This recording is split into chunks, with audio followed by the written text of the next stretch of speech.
I first met Amanda at a business conference in Chicago. Our connection was instant and magnetic. We built a beautiful relationship over 3 years, and I grew fond of her daughter Cassandra. When Cassandra got engaged, I happily offered to finance her $40,000 dream wedding. I wanted to be the supportive partner Amanda deserved, and the father figure Cassandra never had. Little did I know they had other plans entirely for my role in their lives. As I share how I discovered I was not even on the guest list for the wedding I was funding, take a second to let me know where you are watching from, and subscribe if you want more stories about standing up for yourself when everyone takes you for granted. My life before Amanda was focused on building my career as a business consultant. At 35 years old, I had achieved considerable success, but a previous heartbreak had left me cautious about relationships. Still, I longed for a family to share my life with a void that remained unfilled despite my professional achievements. 4 years ago, during a business conference in Chicago, I spotted Amanda across the room. She was presenting on marketing strategies, and I was captivated not just by her professional insight, but by her confidence and warm smile. We exchanged business cards, and I worked up the courage to call her for coffee the next day before flying home. Amanda was everything I had hoped to find in a partner. Intelligent, charming, and independent, she had built her own marketing firm from the ground up. Our conversations flowed effortlessly from business to personal dreams, and we quickly discovered we had similar values and goals. During our third date, Amanda mentioned her daughter Cassandra from her previous marriage to Thomas, who was 21 at the time and in her final year of college. Amanda had raised Cassandra largely on her own after divorcing Thomas when Cassandra was 12. The way she spoke about her daughter with such pride made me admire her even more. Meeting Cassandra for the first time was intimidating. She was understandably protective of her mother and maintained a cold politeness that barely concealed her skepticism of me. I tried everything to connect with her, from asking about her studies to finding common interests. Progress was slow, but I remained patient, understanding her caution. After a year of dating, Amanda moved into my lakeside home outside Chicago. It was a significant step for us both, and I did everything I could to make her feel that this was now her home too. I cleared out half my closet space, gave her free rein to redecorate, and made sure she knew I wanted her to feel completely comfortable. Over the next 2 years, my relationship with Cassandra gradually improved. She visited more frequently, especially after graduating and starting her job at a local marketing agency where her mother had connections. We found common ground, discussing books and travel destinations. She even started calling me for advice occasionally, which felt like a breakthrough. When Cassandra announced her engagement to Jason, a pharmaceutical sales representative she had been dating for 2 years, Amanda was ecstatic. I was genuinely happy for them too, especially seeing how Jason treated Cassandra with respect and kindness. During the celebration dinner at my home, caught up in the joy, and perhaps wanting to cement my place in this family, I made a spontaneous offer. I raised my glass and said, "I want to give you both the wedding of your dreams. Do not worry about the budget, I will cover everything." The look of surprise and gratitude on both Amanda and Cassandra faces was worth every penny I knew it would cost. Cassandra actually hugged me, something that had rarely happened before. The early wedding planning stages included me. We visited potential venues together, discussing options and preferences. I enjoyed being part of this family milestone and felt included when my opinions were sought. Amanda would squeeze my hand and whisper how much it meant to her that I was so involved. The first small exclusions seemed innocent enough. I was not invited to the cake tasting because, as Amanda explained, it was a mother-daughter thing, and they knew I was busy with an important client that day. Then I was not consulted on the photographer selection because they had found one at a bridal show they attended while I was on a business trip. These explanations seemed reasonable, so I did not think much of them. Meanwhile, my financial contributions increased steadily. I paid the deposits for the venue caterer and photographer. When additional costs arose for upgrades or special requests, I wrote the checks without complaint. I wanted Cassandra to have the perfect day, and if that meant spending more than initially planned, I was willing to do so. The first major disagreement came when I discovered they had changed the venue without consulting me. I had already paid a non-refundable deposit of $5,000 on the first place, and now they wanted me to put down $8,000 on a new location. When I expressed concern, Amanda became defensive. "Randall, these are women decisions," she said, placing her hand on my arm. "We know what will make the perfect backdrop for Cassandra Day. You want it to be perfect, right? Just trust us with these details. You focus on enjoying the role of giving father, and leave the planning to us." Though her words troubled me slightly, I pushed my concerns aside. After all, I told myself it was their vision, and I was just the financial backer. Looking back, I should have recognized this moment as the first real warning sign. Over the next 6 months, a pattern emerged in the wedding planning process. Decisions were increasingly made without my input, or even my knowledge, until it was time to pay for them. Amanda and Cassandra would present these decisions as finalized, leaving me no room to offer suggestions or alternatives. One evening, while reviewing my bank statements, I noticed several substantial withdrawals that I could not immediately account for. Upon closer inspection, I realized they were wedding-related expenses I had not specifically approved. When I approached Amanda about these unplanned expenditures, her reaction caught me off guard. "Why are you tracking every penny?" Randall, she asked with a tone of disappointment. "It is not very generous to be so controlling about money when you promised Cassandra her dream wedding. Do you want her to feel like a burden?" Her words stung, as I had never considered myself controlling with money. In fact, I prided myself on my generosity. Feeling guilty for questioning the expenses, I backed down and assured Amanda I just wanted clarity on where the money was going. A week later, I had a chance conversation with Jason, Cassandra's fiancé, that raised new questions. We were having a beer on my deck, while the women were at yet another planning appointment I had not been invited to join. "I cannot thank you enough for everything," Jason said sincerely. "Cassandra told me her dad never helped much financially when she was growing up, so it means a lot that he is stepping up for the wedding." The comment caught me completely off guard. "I thought you knew I was paying for everything," I said carefully. Jason looked equally confused. "Oh, I thought you were contributing, but Cassandra mentioned her dad Thomas was handling the main expenses. That is what she told my parents." This revelation led me to discreetly investigate what role Thomas, Cassandra's biological father, was playing in the wedding plans. Through casual conversations with Amanda, I learned that Thomas would indeed be attending the wedding. She had mentioned this before, but had downplayed his involvement, saying he would just be a guest. One afternoon, while Amanda and Cassandra were out, I came across their wedding planning binder, left open on the dining table. My curiosity got the better of me, and I flipped through it, finding detailed notes about every aspect of the wedding. What shocked me was that my name was completely absent from all the plans, even though I was funding everything. Even more disturbing was the discovery of separate event schedules labeled public and family. The family events included rehearsal dinners and post-wedding brunches that I had paid for but was apparently not expected to attend. My name appeared only on the public ceremony list, and even there, I was not seated with Amanda at the reception. When I confronted Amanda about these findings, she became defensive and immediately turned the situation around to make me feel guilty. "I cannot believe you were snooping through our private planning materials," she said, tears welling in her eyes. "This is Cassandra's special day, and you are making it about you. I thought you were different, Randall. I thought you understood what it means to love someone unselfishly." Her emotional manipulation worked. I apologized for looking through the binder and retreated from the conversation without getting any real answers to my concerns. A few days later, I accidentally overheard a phone conversation between Amanda and Cassandra.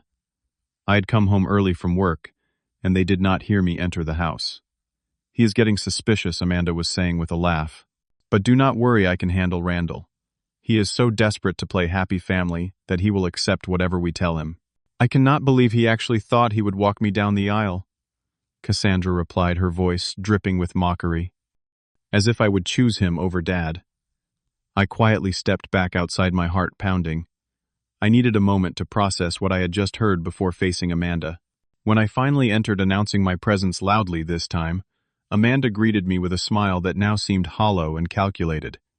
The final straw came when I discovered the formal wedding invitation, addressed only to Amanda Parker, with no mention of me, despite the fact that we had lived together for 2 years, and I was paying for the entire event. It was lying on the console table, having arrived that afternoon. Further investigation revealed evidence of Amanda and Cassandra's plan to have Thomas walk Cassandra down the aisle, a role I had secretly hoped might be offered to me as a gesture of acceptance into their family. Instead, I was being deliberately excluded from this significant moment, while still being expected to fund it. The tensions at home increased, as Amanda began staying out late at what she called wedding planning events. She would return home smelling of wine, vague about the details of these meetings. My growing suspicion that I was being used financially became harder to ignore. Seeking advice, I met with my financial advisor to get a clear picture of how much I had already spent. The total came to $52,000, significantly more than the $40,000 I had initially offered. The mounting evidence of deception was becoming overwhelming. The emotional toll was immense. I began suffering from insomnia, lying awake, questioning every aspect of my relationship with Amanda. Anxiety became my constant companion as I wondered how I had missed the signs that I was being manipulated. The feeling of betrayal deepened with each new discovery, eating away at my self-confidence and trust. The moment everything changed came unexpectedly. I was using Amanda's laptop with her permission to check my email when a notification popped up. It was an email meant for her containing the final seating chart for the wedding reception. Curiosity and suspicion compelled me to open it. There, in color-coded detail, was the complete layout of the reception. My eyes scanned the document until I found my name, not at the family table with Amanda, not even at a table near the wedding party, but at table 19 in the far corner of the room, with people described as Cassandra's work, acquaintances. I was being treated as a distant connection, barely worth acknowledging. The next day, while Amanda was showering, her phone chimed with a text message. It was lying on the kitchen counter, unlocked. I had never invaded her privacy like this before, but the seating chart discovery had pushed me past normal boundaries. I picked up the phone and saw a message from Cassandra. "Just 2 more weeks, and then we can figure out how to deal with Randall." The message read, "Dad thinks we should wait until after the honeymoon to tell him about the house." I scrolled up through their conversation and discovered references to plans I knew nothing about, mentions of Thomas being back in the picture romantically with Amanda, and most shocking of all, discussions about moving into a new house. Together, after the wedding, a house I gathered Thomas was helping them purchase. When Amanda emerged from the shower, I was sitting at the kitchen table, her phone placed deliberately in front of me. She froze when she saw the scene. "We need to talk," I said quietly, "and this time, I need the truth." I called Cassandra and asked her to come over immediately for a family meeting. The hour that followed was the most painful conversation of my life. Cassandra arrived defensive, but quickly shifted to cold honesty when she realized what I had discovered. "You were never going to be part of our family anyway," she said with a shrug that cut deeper than anger would have. "Mom and I just needed some stability after Dad left, and you provided that. The wedding fund was a bonus." Amanda, seeing no point in further deception, revealed that she had always seen our relationship as a convenient arrangement. "I did care for you in the beginning, Randall," she admitted. "But when Thomas reached out last year wanting to reconcile, I realized what I really wanted. We have history, a child together. You were good to us, but you were never going to be family." The most devastating revelation was that Thomas had been involved all along, attending planning meetings, reconnecting with Amanda, and plotting to resume his role as husband and father once the expensive wedding I was financing was complete. After they left, promising to return the next day to continue the conversation when emotions had cooled, I locked myself in my study. The weight of their betrayal crushed me. I had been nothing but a financial resource to them, a stepping stone on their path back to the family unit they truly wanted.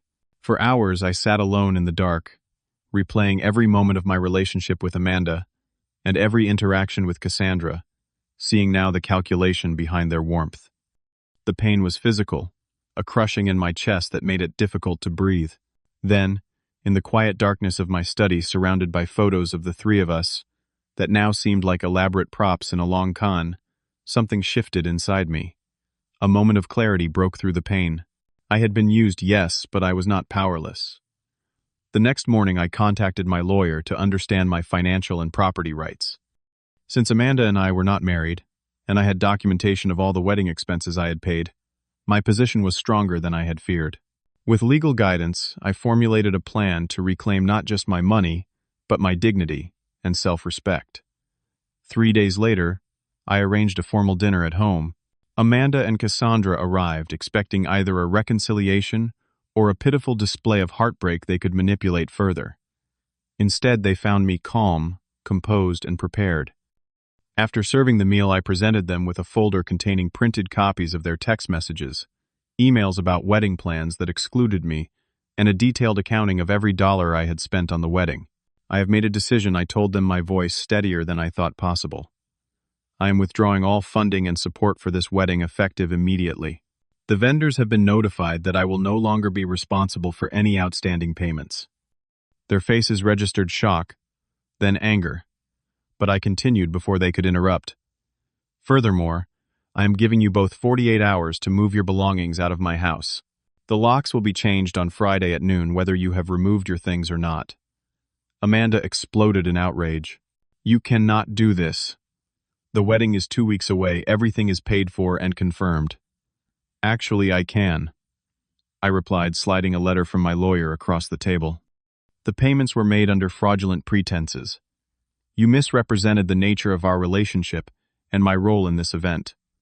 If you wish to challenge this legally, my lawyer is prepared. Cassandra shifted immediately to tears, a manipulation tactic I had seen her use on me many times before. How could you do this to me? My special day is ruined. Everyone will blame me. You have your father, I reminded her calmly. The man you always wanted to walk you down the aisle, the man you and your mother have been planning your future with. Let him pay for the wedding you really want, with the family you really want. The next 2 days were a storm of emotions. Amanda and Cassandra cycled through anger, pleading threats and attempts at manipulation. They called mutual friends to try to pressure me, threatened legal action, and even attempted to guilt me by saying the cancellation would devastate Jason and his family. Through it all, I remained firm, though inside, I was in turmoil. When they finally departed with their belongings, Amanda paused at the door. You will regret this, she said, not as a threat, but as a prediction. You will be alone again, and you will remember that we at least brought life into your empty house. I watched them drive away, boxes packed in both their cars, and felt the strangest mixture of devastation and liberation I had ever experienced. The house felt impossibly quiet that first night alone. Every room echoed with memories of what I had believed was a family in the making. I wandered from empty space to empty space, the silence broken only by my footsteps and occasional shuddering breath. My friend Michael came over that first weekend, bringing beer and pizza, asking no questions, but providing the solid presence I needed. He helped me box up the remaining items Amanda and Cassandra had left behind, storing them in the garage until they arranged to collect them.